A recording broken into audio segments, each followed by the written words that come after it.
दोस्तों, कानून अंधा होता है, ये कहावत तो आपने सुनी ही होगी। आज के समय में यही सच साबित हो रही है। लेकिन क्या वाकई में भारत की न्यायपालिका जो है सबको समान न्याय दे पाती है?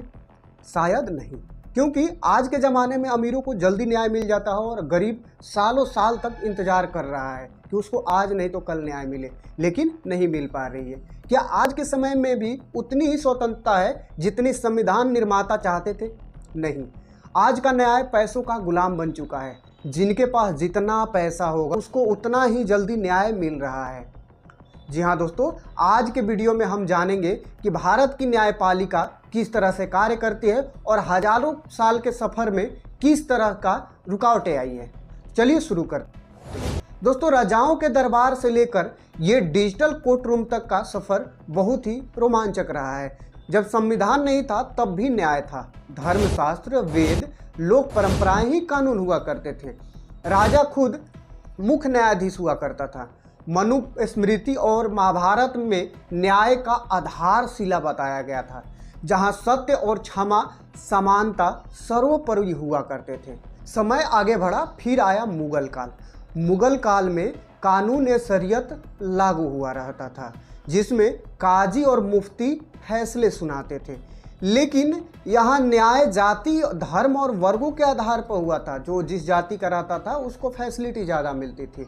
स्थानीय परंपराएं भी मिलती थी, लेकिन एकरूपता नहीं मिल पाती थी। मुगल के बाद 1774 ईस्वी में ईस्ट इंडिया कंपनी बनाया गया, जिन्होंने कलकत्ता में पहला सुप्रीम कोर्ट खोला। इसके बाद आए इंडियन हाई कोर्ट एक्ट 1861 में और आईपीसी, सीआरपीसी जैसे कानून बनाए गए।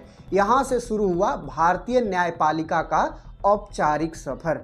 लेकिन ये न्याय अंग्रेजों के हित में हुआ करता था। जनता को इससे ज़्यादा कोई लाभ नहीं मिलता था। न्यायपालिका ही वो मैदान था जहाँ पे आज़ादी के दीवाने ब्रिटिश सिस्टम को चुनौती दिया करते थे। गांधी, नेहरू, पटेल सबने जेल देखी है, सबने मुकदमे झेले हैं। भारत की संविधान सभा 1946 से 1950 के बीच में बनाया गया, जिसमें न्यायपालिका की स्वतंत्रता पर बहुत ही लंबी बहस छिड़ी थी और तय हुआ कि न्याय अब किसी राजा की हुकूमत का गुलाम नहीं रहेगा। ये हमारे देश में संविधान से न्याय मिलेगा।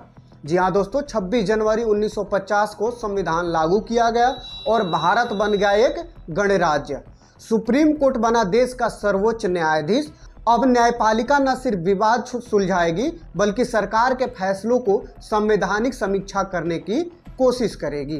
पहले 2 दशकों में सुप्रीम कोर्ट ने कई ऐतिहासिक फैसले दिए हैं, जिसमें शंकरी प्रसाद केस, गोलखनाथ केस, जहां पे संसद और न्यायपालिका की ताकत का टकराव देखने को मिला। केशवानंद भारती केस 1973 ने साफ किया कि संविधान की मूल ढांचा से छेड़छाड़ नहीं किया जा सकता है। यह भारतीय लोकतंत्र की आत्मा का हिस्सा माना जाता है। फिर दोस्तों आता है समय 1975 का, जिसमें देश में आपातकाल लगा और सभी मौलिक अधिकारों को सस्पेंड कर दिया गया। सुप्रीम कोर्ट ने एडीएम जबलपुर केस में कहा कि आपातकाल में नागरिकों को कोर्ट नहीं भेजा जा सकता। यह फैसला आज भी सबसे विवादित केसों में से एक है। लेकिन इमरजेंसी के बाद न्यायपालिका ने खुद को सुधारते हुए फिर अपनी गरिमा को स्थापित करने की कोशिश की। 1980 के बाद से पीआईएल यानी पब्लिक इंटरेस्ट लिटिगेशन के जरिए गरीब और आम लोगों को कोर्ट तक पहुंचाने का लक्ष्य रखा गया, जिसमें महिला, पर्यावरण, मानवाधिकार जैसे चीज़ों को शामिल किया गया। न्यायपालिका ने कई ऐतिहासिक फैसले दिए हैं, लेकिन साथ ही जुडिशियल एक्टिविज्म के नाम पर ओवर रीच के आरोप भी न्यायपालिका पर लगते आए हैं।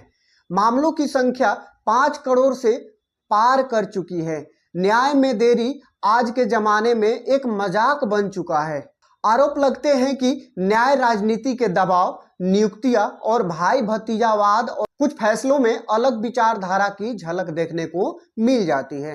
अयोध्या फैसला में ये विवादित बयान रहा। सीएए पर चुप्पी, जिसके कारण न्यायपालिका की निष्पक्षता पर जनता ने कई बार सवाल उठाए हैं कि आखिर सीएए पाप नहीं बोलते हैं और राम मंदिर पे खुल के बोल देते हैं, तो ये क्या है? E court project, fast track court और जजों की संख्या बढ़ाने जैसे प्रयास हमारे देश में जारी है। आगे देखते हैं कि कब तक इसकी काम चालू होती है। एनजेएसी यानी न्यायिक नियुक्ति आयोग सरकार बनाने की कोशिश की थी, लेकिन इससे जजों को नुकसान हो रहा था, इसलिए खारिज कर दिया गया। आज के समय में जरूरत है पारदर्शिता, जवाबदेही और जनता की भागीदारी जैसे कानून का, जिससे जनता का विश्वास न्याय पद्धति में कायम रहे। वरना इसी तरह चलता रहा तो लोकतंत्र खतरे में आ जाएगा। भारत की न्यायपालिका सिर्फ कानून की रक्षा नहीं करती है, यह लोकतंत्र की आत्मा भी होती है। जब संसद में बहुमत ज्यादा हो जाती है, जब कार्यपालिका मनमानी करने लगती है, तब न्यायपालिका ही होती है जो संविधान की ओर लौटने का रास्ता दिखाती है। भविष्य में जरूरत है डिजिटल न्याय की, महिलाओं की भागीदारी और एक ऐसी व्यवस्था की जहां सिर्फ न्याय न मिले बल्कि समय पर सबके लिए समान रूप से मिले। न्यायपालिका की ताकत उसके अधिकारों में नहीं है, उसकी जिम्मेदारी में है। यह संस्था जितनी निष्पक्ष होगी उतना ही लोकतंत्र मजबूत होते जाएगा। हमें न सिर्फ कानून जानना है बल्कि उसे समझना, अपनाना और समय पर सुधार के लिए मांग भी उठाना जरूरी है। वीडियो आपको कैसा लगा? अगर वीडियो पसंद आए तो वीडियो को लाइक कीजिए, चैनल को सब्सक्राइब कीजिए। मिलते हैं अगले वीडियो में, तब तक के लिए धन्यवाद दोस्तों।